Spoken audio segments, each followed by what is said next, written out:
Good evening. It's time for the visit with the person of high strangeness.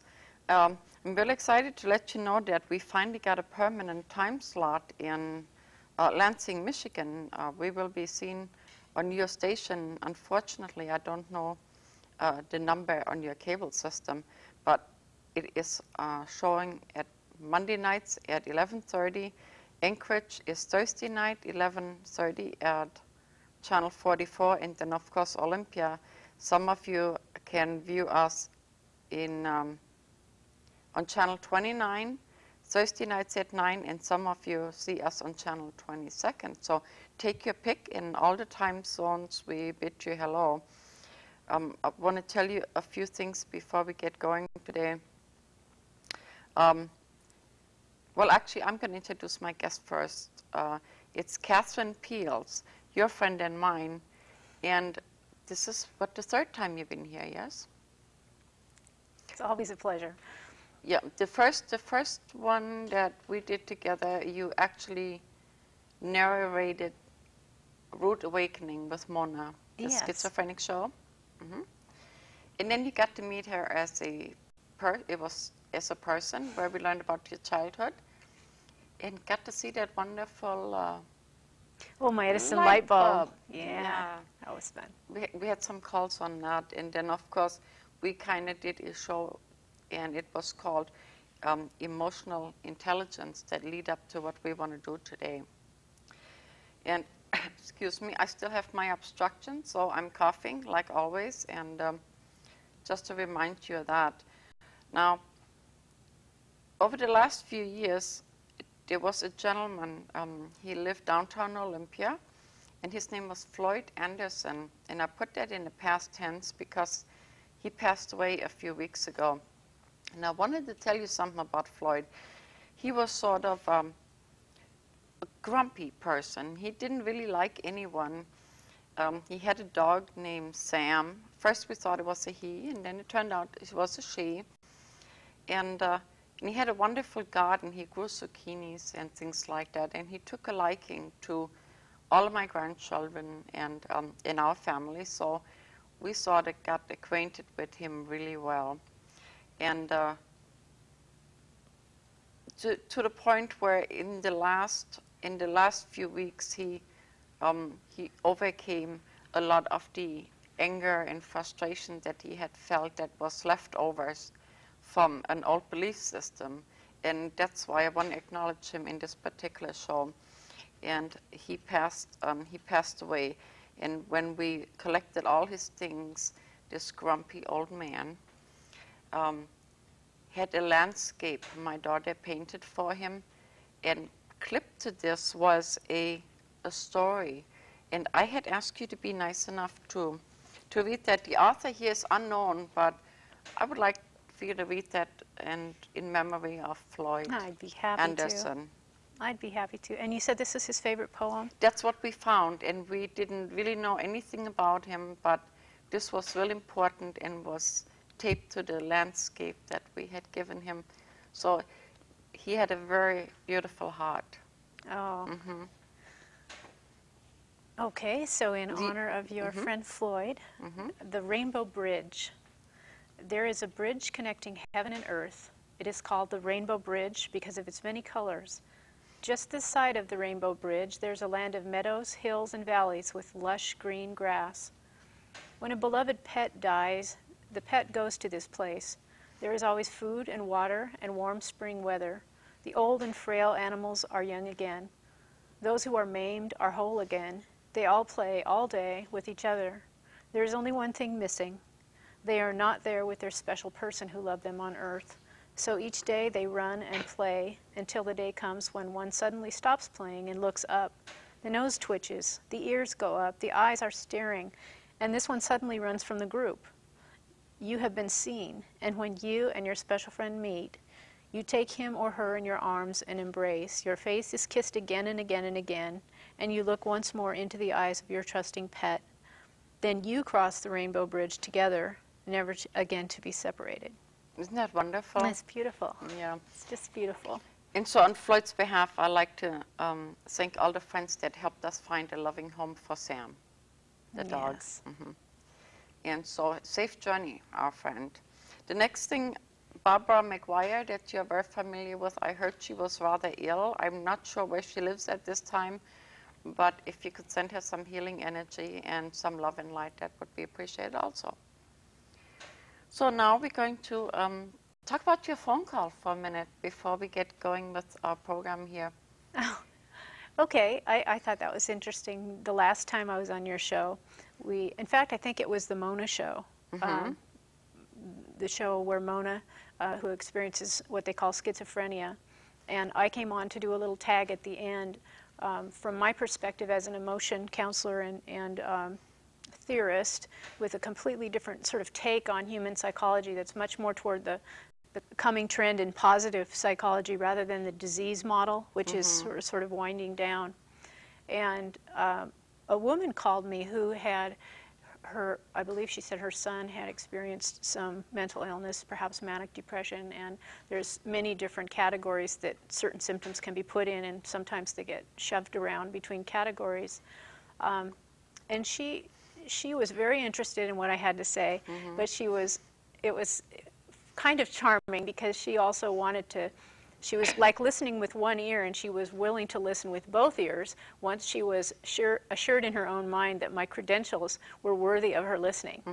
So she wanted to know what my credentials were, and I thought it was pretty funny because I actually have a Bachelor of Science in Psychology and have done extensive research on my own above and beyond that because there simply weren't professionals in the field with the kinds of authority and the kinds of perspective and vision, interdisciplinary research that I was interested in studying under. So my little take-home message about that is that any external credentials are ways that we can inadvertently invalidate our own power of choice by looking to someone who is a perceived authority in ways that actually limit us.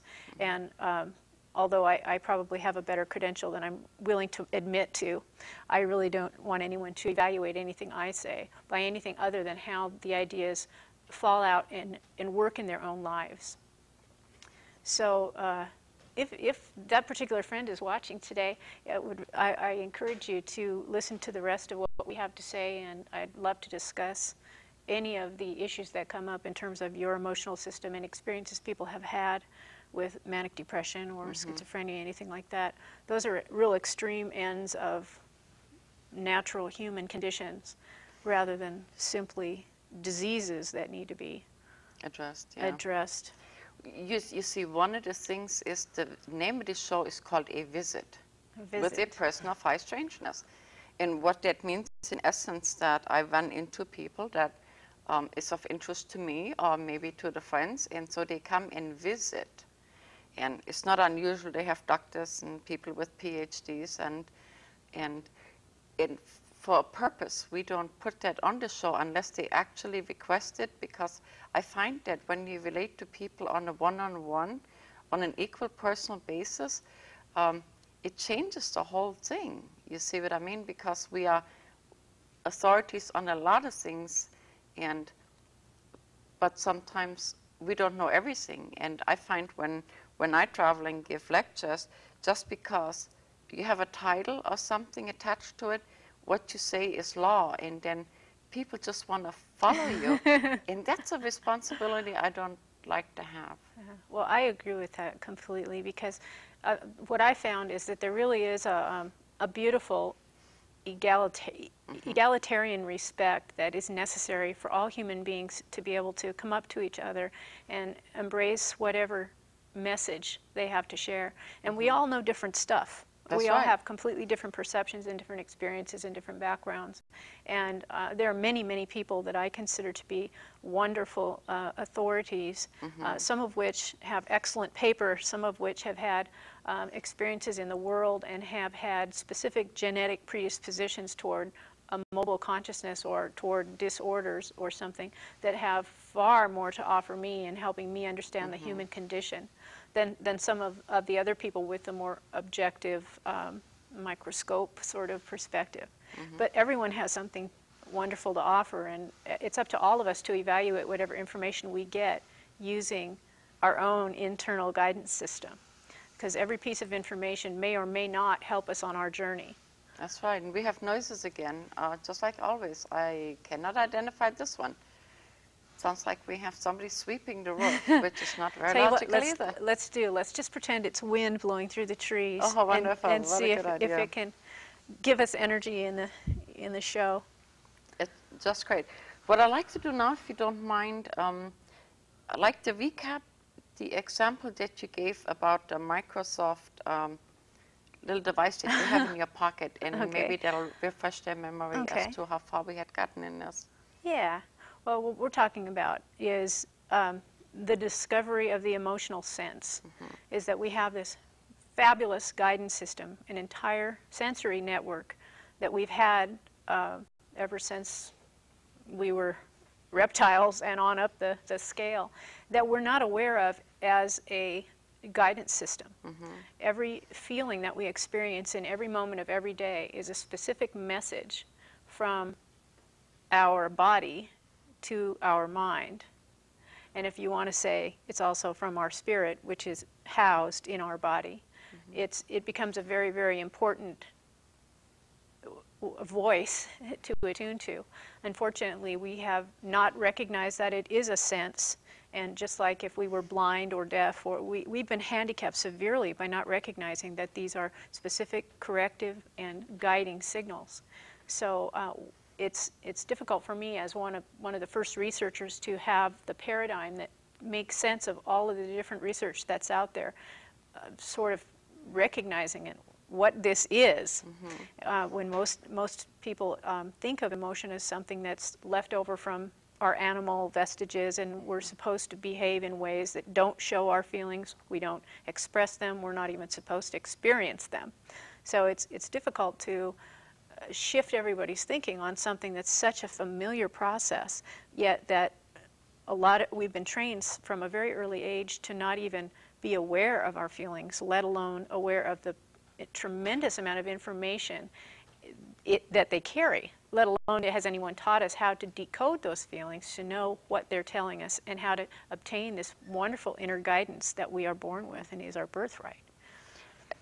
If I remember correctly, I think what you compared it to was like a little mini computer in your pocket. They'll give you a buzzer every time that there is a reason for you to reevaluate what you're thinking. Exactly. And so you just sort of an instant update here. I called it a little Palm Pilot. That's what it was, yeah.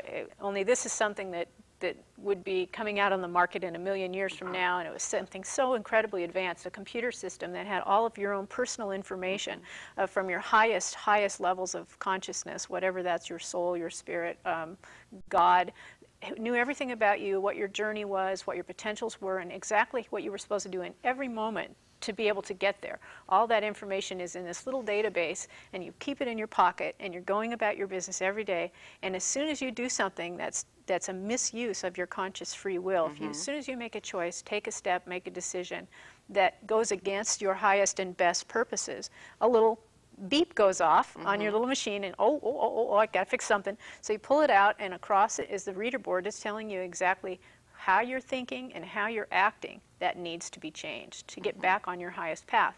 And so since we've had this thing going off in her pocket forever and ever and ever, we don't recognize that what it is. We keep, make it go away, give me medication, make these feelings go away.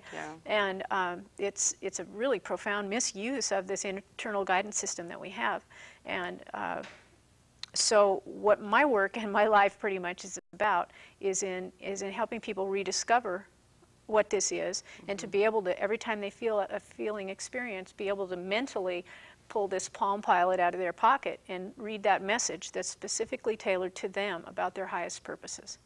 And at the very, very minimum, I want everybody to know that feelings are probably one of the most important sensory experiences that we have, and that negative feelings are protective. They are painful signals that are protecting boundaries that are being breached. And positive emotions are growth emotions. They're about self-development, that it's pulling us to become consciously aware of those paths, those activities, and those interests that are going to give us our highest amount of purposeful value fulfillment in life, that teaches us whatever we need to teach, that allows us to give our highest gifts to the physical experience. Now, early in the week, we had a conversation. I had one of my little crises, which is really, in the long run, doesn't mean anything, but it's a crisis nevertheless. One of the things we were discussing, and you pointed out that it's all systems, they are connected. And would you like to explain that? Okay. Well, when I talk about emotion as a sensory network, I'm talking about that it is intertwined throughout your nervous system, your immune system, your audio.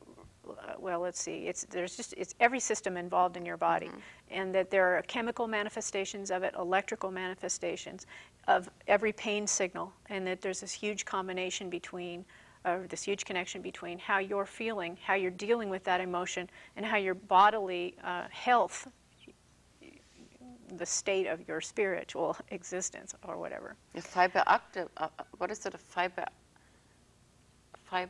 optic cable? You know, like the upgrading all the systems, the regular cable system, making it fiber optic now, so you can have more stuff coming your way. If that's what you mean? That's an interesting way of thinking about it, because before we were talking about, since all these systems are connected, it is sort of a unifying system that helps us make sense of the external sensory perceptions that we have. So you see this about the world, that you know this is going on, you hear this, you taste this, but the emotional is like an inner sense that really is throughout every one of your bodily systems, that tells you how all this external perceptions, everything that happens in the world, how it relates to you and your specific purposes. And in scientific circles, we call it a self-regulation system, because it regulates your thought and action. And if you're not aware that it's going on at an automatic level that's going to give you protection, but it's not going to allow you to exploit the benefits of the positive growth aspects of the system. So if we remain unaware of the little thing in our pocket that's going on, we're really stuck at a lower level of consciousness and a lower level of evolution. We're going to be feeling a lot of fear, a lot of anger, and a lot of confusion. We're not going to be able to make the connections between our thoughts, our actions, and our feelings, and the corrections that our body's making for us.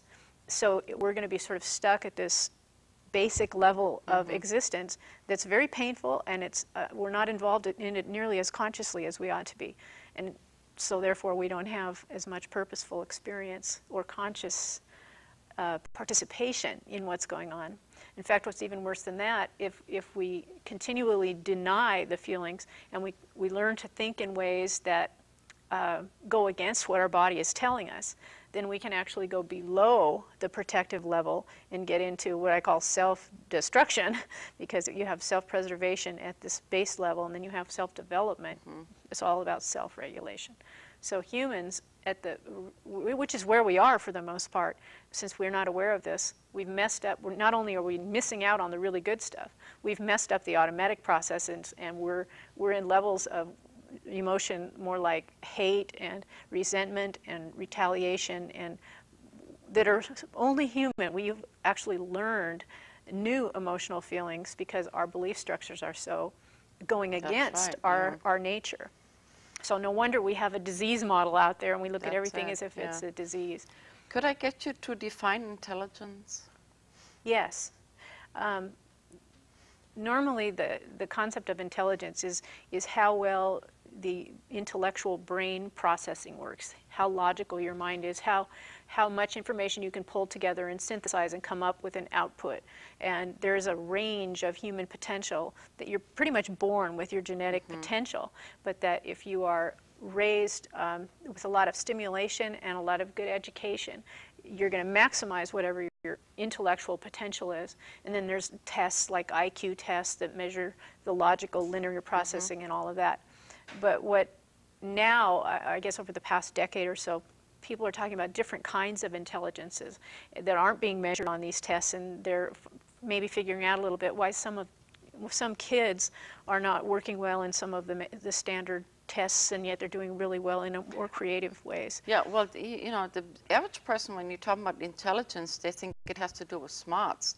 Now I know professors that are brilliant, but when it comes to logical intelligence in everyday life, they need a lot of help. Okay, now you're talking, you're mixing logical intelligence with more of an everyday common sense intelligence. Yeah, now that's what we're getting toward here with emotional intelligence. Right, yeah, because when you ask about intelligence, the average person, that's what they think of. Oh, this person is smart, and that's why. Well, sometimes they think this person is knowledgeable. Sometimes knowledge is mixed up with intelligence as well. But emotional intelligence is sort of one of this new area of they're recognizing, oh, wait, there's a whole lot more to it than being able to solve those funny little puzzles that Marilyn Vaux Savant does so well. There's this street smarts. There's this way of dealing with people on an emotional level that really is a kind of intelligence that hasn't been considered or hasn't been measured. So I think the coin, when I first heard the term, was about 10 years ago, and in 1994 a book came out by Daniel Goleman, I think I have it here, called Emotional Intelligence, and the concept of EQ, which is your level of emotional intelligence rather than your IQ, sort of got a lot of press, and it was finally out there that there's something good about emotion. Well, now we're really ready to make this leap and say it is an entire sensory system. And the beautiful thing about emotional intelligence is anybody can have it. It's a simple measure. If you're listening to that thing and you're responding to it, then you automatically get emotional intelligence. We're supposed to develop emotional intelligence naturally by listening to our feeling signals.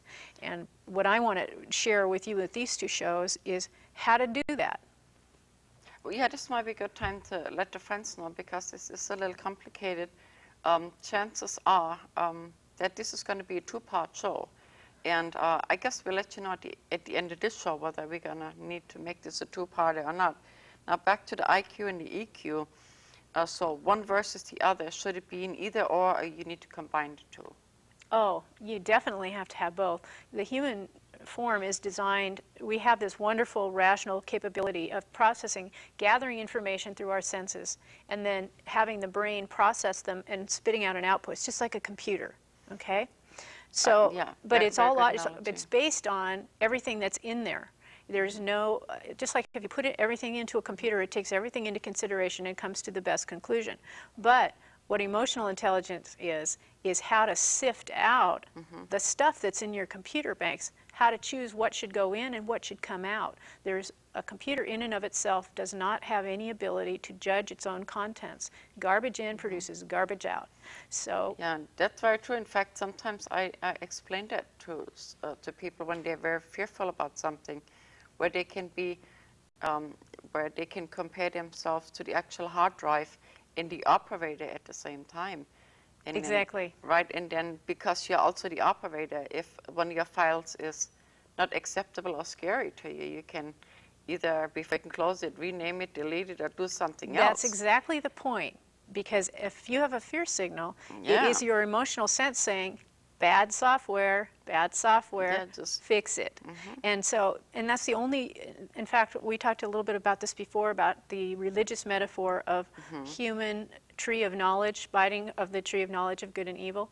We do not have the ability to judge. The intellect alone cannot judge. We need to have the emotional system to be the ultimate evaluator. And that is a huge upside down concept compared to how the world thinks about feeling. We say that judgment is, I mean, we hire people to be judges, but what we're really talking about is decision making, information processing and decision making. The evaluation has to come from emotion. And that's one of the scourges of humanity that I'm hoping to be able to have a small voice in having people rethink. Excuse me, you're teaching seminars now, I understand? Well, yes and no. I am actually a researcher and a theorist, and I was frustrated that there wasn't enough progress being made in the scientific community, and went out on my own and conducted my own research and wanted to be able to share the information in any way, in any form that I could. So I did put together this seminar booklet, which is actually very useful, I think. It's a synthesis of... we can hold it up here. It's a synthesis of everything that's already out there that's been tested and proven within what I call the homeostatic feedback model, which is what we're really talking about today, the emotional feedback system. which is basically a model that pulls all the information together and exposes emotion as a sense. So my plan was to sort of take this information directly to the people, but in the course of doing this, there have been a lot of scientific strides been made, and people are suddenly quite interested in what I have to say now. So I have been invited to go and participate in some actual testing of the models in the academic community. So I'm not sure how much more of that I'm going to be doing. So everything's sort of up in the air about it. But I do have these available for anyone that's interested, and I do sort of one-on-one work as well.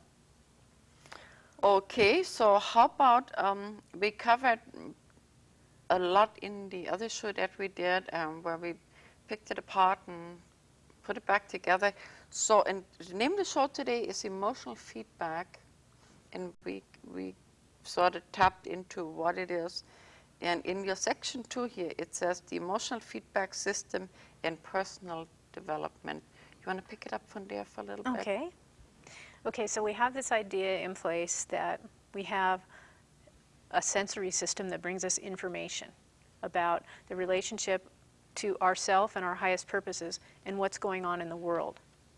So how it actually works and how we can use it in our life is in recognizing that it's a cycle of information that's flowing between the body and the mind, and it's trying to shed our consciousness on the fact that we have, every time we make an action, a choice of some kind, there is an outcome.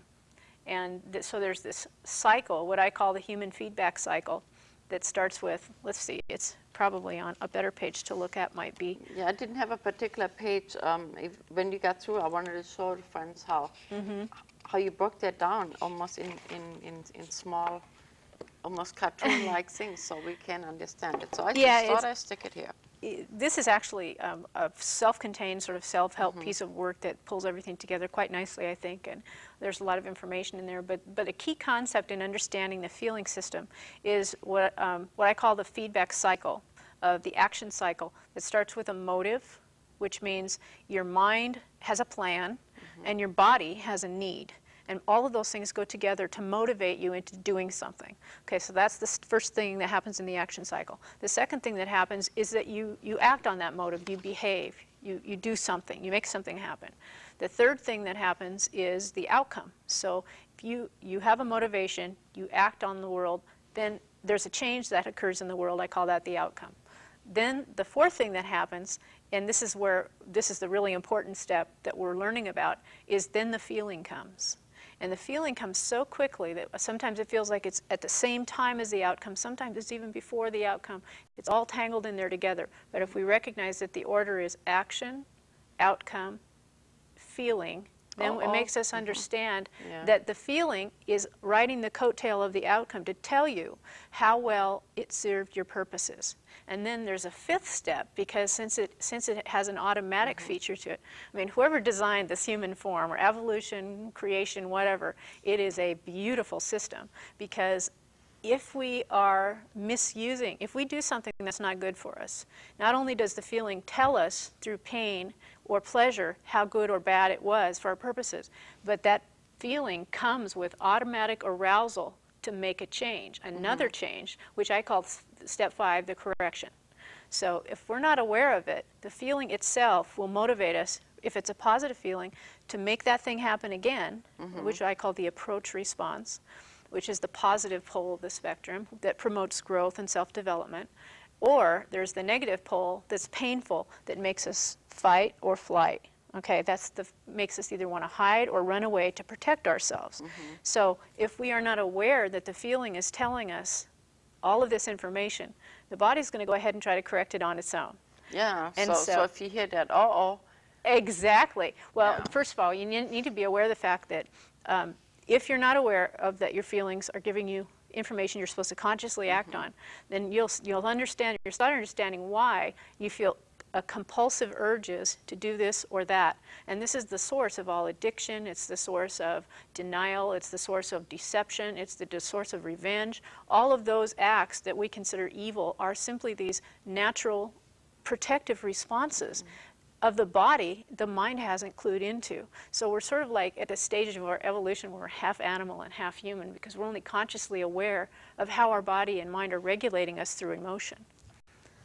Now, we've been talking about DNA on these shows for quite some time, and here, very recently, they released, they did DNA mapping. Yes. And I saw it on television.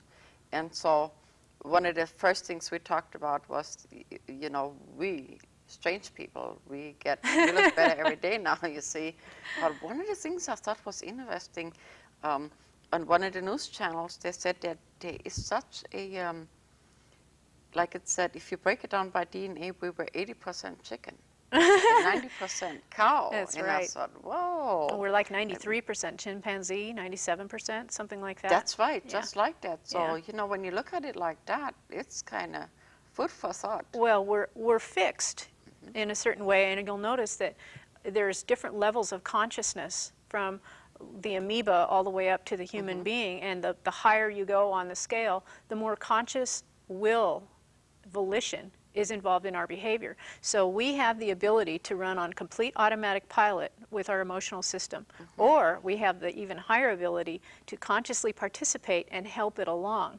That's what my work is about, is helping us consciously participate, because we're being pulled in specific directions, and if we just figure it out and go there ourselves by choice, we're gonna be a lot happier, a lot healthier, a lot more personally satisfied, and you're quite literally on a different level of consciousness. Are you familiar at all? Oh. Yeah, go right ahead. I just started reading a book that's been big on the Oprah show lately. She has a guy by the name of Gary Zukav come on a lot. And his work is, he actually came out with this in 1989, and I'm just now reading, I'm not even finished with it yet.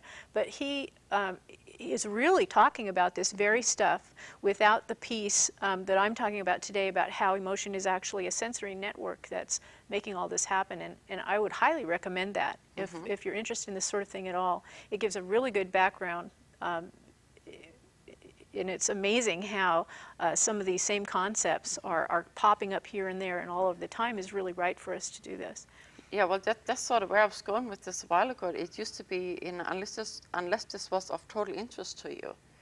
But now it's getting to be so mainstream, and so I'm glad we got back to it. It's so mainstream that instead of getting up and going to work, people listen to tapes, they hear it in the media, and so are strange people. We starting to look, that's what I meant by we starting to look pretty good Sometimes now. that strangeness pays off, yes, and that's so, nice. So we do have, we've come a long ways.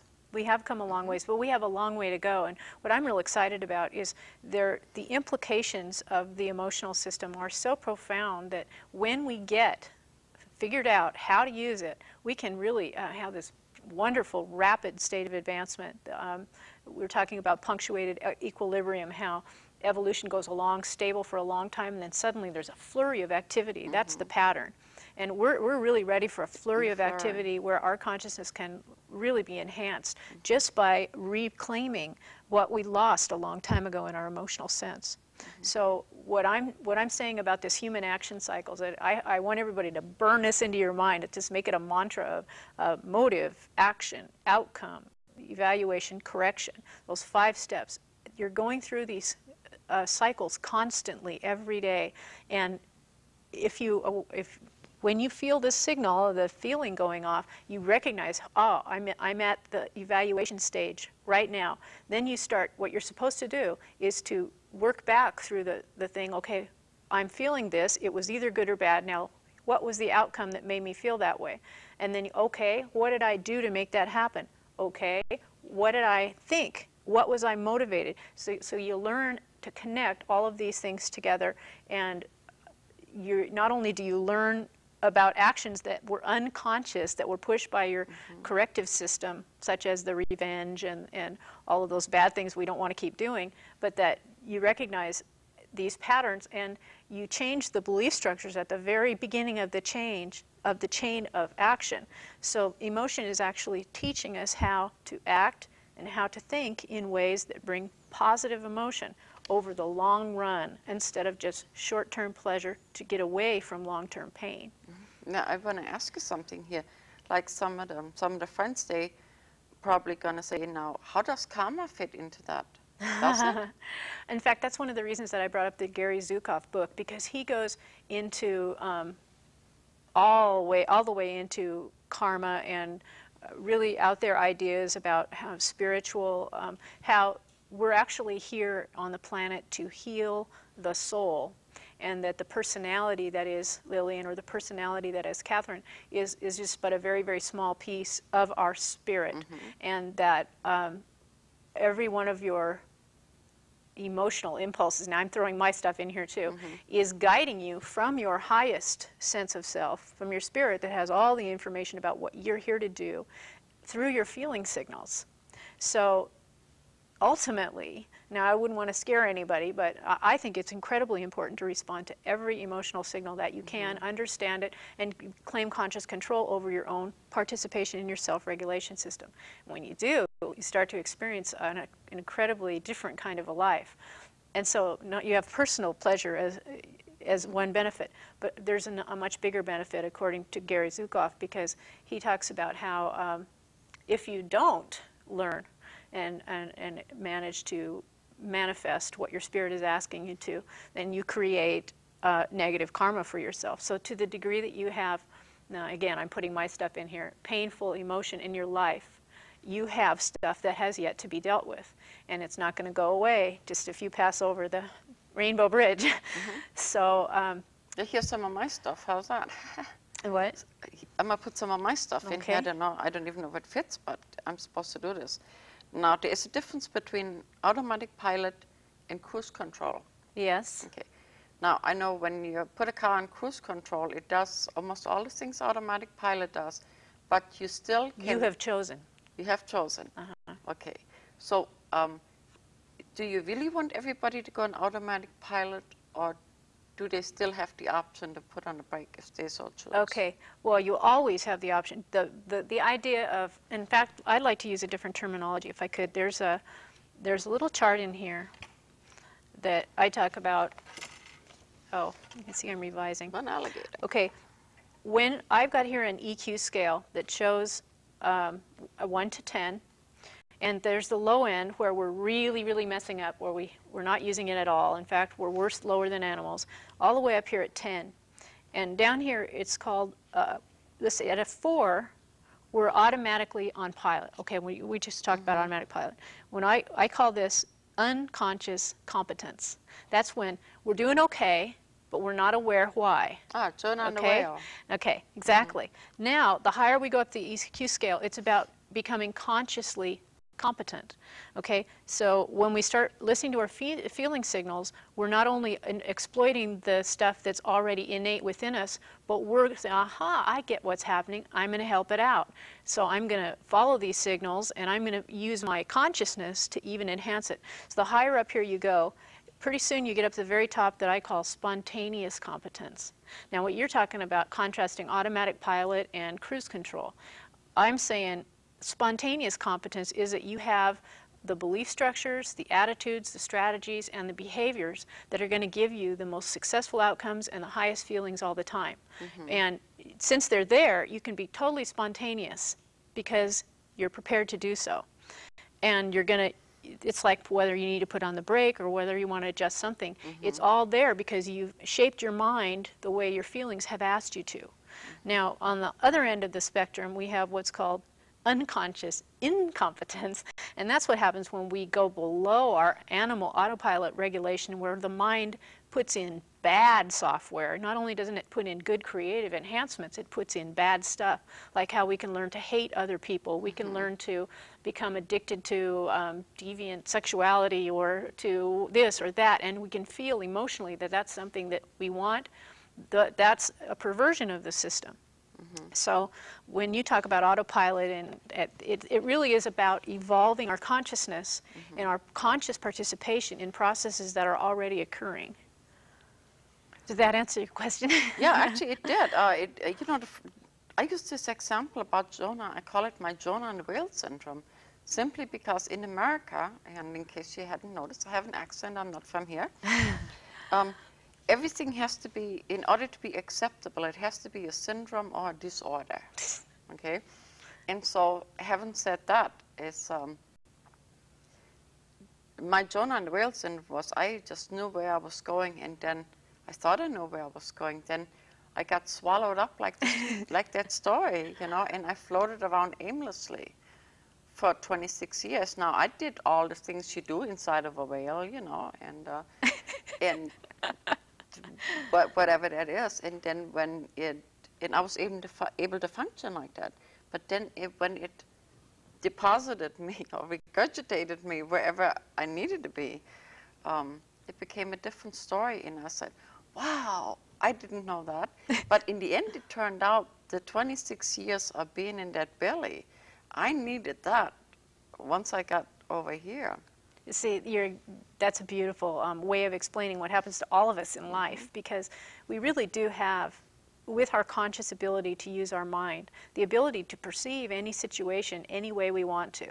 And in that way, we literally create our own reality. So if with this concept of intention, the emotional system is giving us a quality control mechanism to make sure that we are consciously involved in our intention. And so we are intending and creating and living in our highest purposes. So when you're talking about the belly of the whale, it sounds like if we are not aware of our processes that are going on, That's right. these signals That's are constantly going off, we're not making the corrective changes that they're asking, then we develop a whole lot more unconscious intentions than conscious intentions. So our motivations that are leading to our actions, that are creating the outcomes, that are bringing us the painful evaluations, saying fix it, fix it, fix it, are overpowering us, and we are literally unconsciously incompetent. And yet we're so confused. That's why huge events can come along in our life and surprise us. Nothing should really be that surprising, because we are creating tomorrow, today, and yesterday. And it should be pretty obvious what's happening, but we have so much of this unconscious intention. That's the whole idea of this, is to teach us to become aware of what we're creating, how we're creating it, and that this beautiful system is saying, stop creating so much garbage in your life, you're wasting your ability. So what the whole idea of emotional feedback is to get in touch with the rhythm of the 5 steps of the motion, of the motive, the action, the outcome. Because the difference here is that the outcome is a function of the intellect.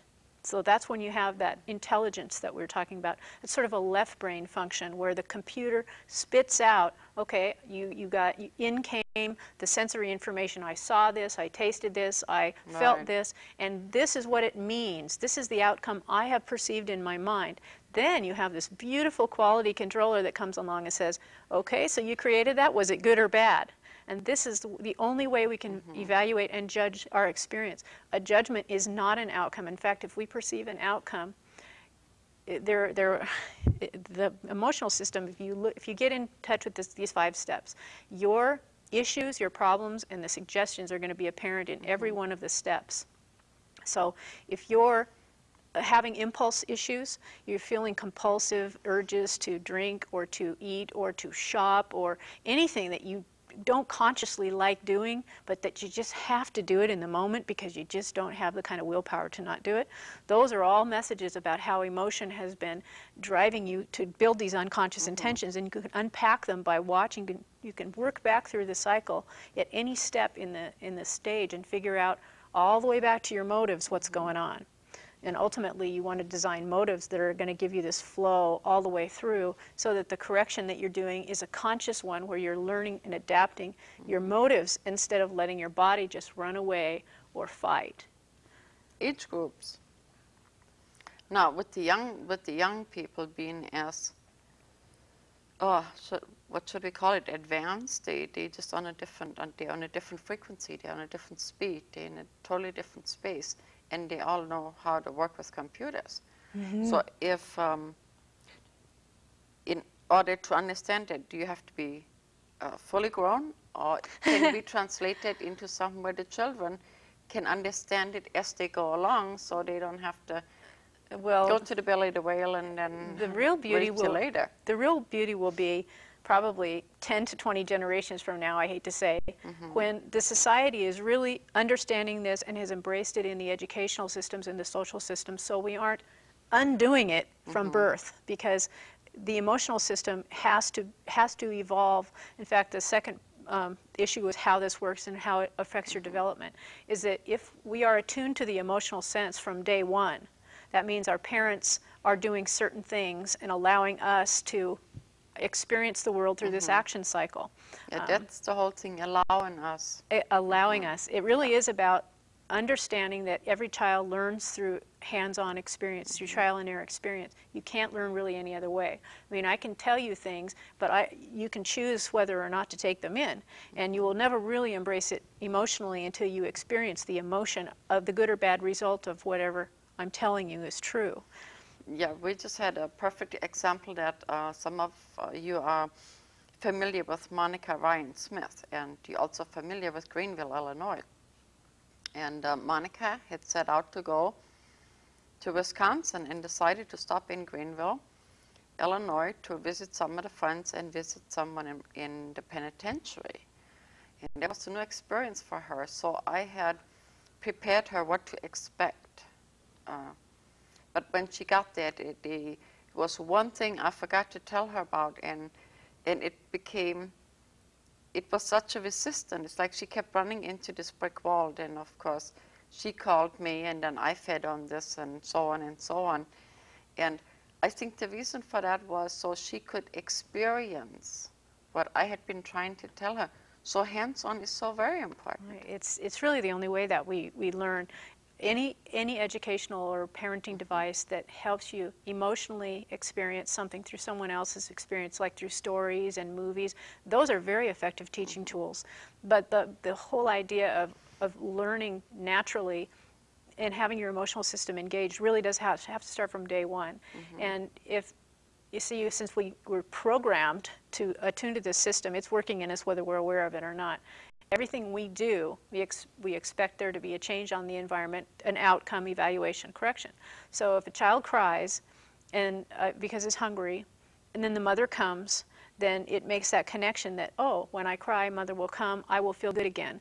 So this every experience, every little interaction is either building positive attunement with the emotional system or frustration of it. For example, if a mother is neglectful, or the baby cries, or for some reason they think, well, crying is good for the soul, you must suffer for a while, then all of this confuses the child's emotional system. So most of us are a wonderful mixture of good ideas about ourself and not so good ideas about ourselves, and each one is signaled by how much pleasure or how much pain we experience in our life. Look at the difference, at the choices people could make if this, like you said, in maybe in a few hundred years or so. Hopefully sooner than that, but I'm thinking realistically here. Yeah, it would save so much trauma. Oh, and you could. It would be a completely different world. It would be, see, it because would be. Before we know anything, you know, it's like once you learn something, you can't really go back. Once you learn it, you know it. Well, you kind of can, but you're right. See, our learning system is incorporated into the very fiber of our cells. So if you learn a fear response, it will always be with you to some degree. But if you understand that fear is a signal that's teaching you about this and that, it becomes far easier to undo that emotional, that hardwired reflexive correction, and replace it with a perspective that you have chosen. And what I have in here is that if you are allowed to go through the natural process with nobody thwarting your emotional development, you actually achieve the maximized intelligence, whatever your normal IQ is going to be. You're going to get the height out of that. You're going to have the high EQ. Not only that, you are going to have the highest kind of natural morality, because your emotional system is connected with everyone else's, and what makes you feel good makes other people feel good, what makes you feel bad makes other people feel bad, and that becomes a universal value system that prevents us from falling into these automatic behaviors of fighting and competing, and we're really designed to have a completely different kind of world than what we have, because we're still stuck in this unconscious state. Exactly, and I'm going to finish the sentence. Isn't it wonderful how we start over here and then we double back this way? When we don't know these things, we exist. And so because once you learn something, you can't go back. And so then when you reach this point and you learn this, then you can live and really enjoy your life. Yes. Because who would want to go back the other way, you know? Oh, It's no. wonderful. Well, in any minute that you start recognizing the power of your feeling system and what it's telling you to do, and if you get on top of the impulses, because remember, there's an automatic, I talked about the right track and the wrong track. Every time we allow impulse to take our consciousness instead of purposefully learning from the negative emotion and changing whatever needs to be changed either in ourself or in our world, if we fall into the patterns of what I call them the deadly impulses, and if you'll notice that every one of them is what we call sin, or they're undesirable behaviors, and all they are is the impulses of fight and flight, or the approach impulses if we're compelled to drink or something like that. And when you recognize this is your body crying out to get rid of pain that you're not taking care of, and in the moment, that when the mind consciously gets strategies and perspectives that work over a long period of time, you end up having a completely different kind of life experience. It's far more emotionally rewarding. You're not creating all that pain all the time. Plus, there's not as much static, that your perceptual abilities become far broader, and your consciousness literally expands. So there's lots of promise and lots of hope for the species, I think. What do you think is ahead for you? Would you, you have all this knowledge, and it's great how you figured all this out, and it's really kind of simple when you look at it. It's really kind of simple. It really is. It really is. So do you intend to teach it to the masses, or you think one person at a time, or what would you like to happen here at this point in time? What I really want to have happen is, and I think about it over the course of my entire lifetime, and whatever happens at this point in time that could make the broadest, for me to be able to share this information with the biggest audience possible is my goal.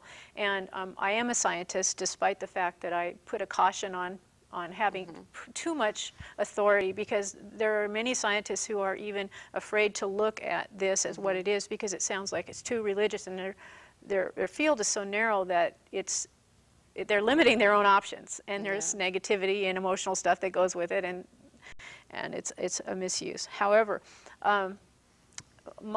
I figured that I was going to have to be the only one out there holding the torch of this, because science was lagging so far behind. But now there's some quite exciting changes happening, like I said. And my course, I have about 5 different paths opening up for me at once right now. So I'm not sure exactly which one I'm going to go down, but having used my emotional system to guide me, and I trust it profoundly, all I can say is really wait and see. Yeah. But when I went down to the first ever convention on emotional intelligence last spring, and I had sent some of my science writings to some of the people that were going to be down there, and much to my surprise and delight, some of the most impressive top of the field people that are starting a movement in positive psychology were very excited about these ideas, and they want me to come in as maybe an outsider going to be an insider. I'm not sure I really want to be an insider, but I've been invited to participate in research models that are beginning to pull some of these ideas together and to help hopefully speed that up. So to the degree that I can have influence in this positive psychology movement, that would probably be my highest goal in terms of legitimizing these ideas for those people who like to call up on the phone and say, what are your credentials? And in fact, when I told that person that this person had invited me, they said, and his name is Martin Seligman, he's the former head of the American Psychological Association, who's like, if there's anybody who's an authority on psychology, he's it. Yeah, and that's it. And she said, he is interested in talking to you? And it was really funny. Yeah. But that is the level of interest, and it's real exciting because, of course, I've been trying to share these ideas with people for a long, long time, and everyone's on their own little course, and no one's really talking to each other or pulling all the strands together. And someone like him had the breadth to see it, and he wants me to be, and so if I can help them get these ideas out there in a faster pace than they are, then I'll be real happy to participate in that. And we're going to have to quit at this note. We are out of time.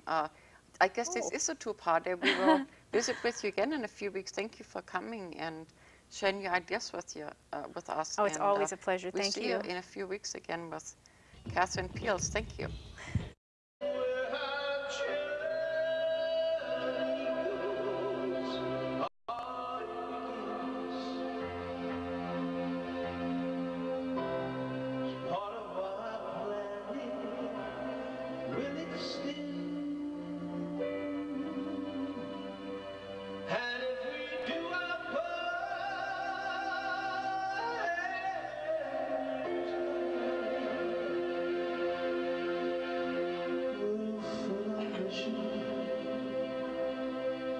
We've had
take us here, and you take us there, and it's just because you really care.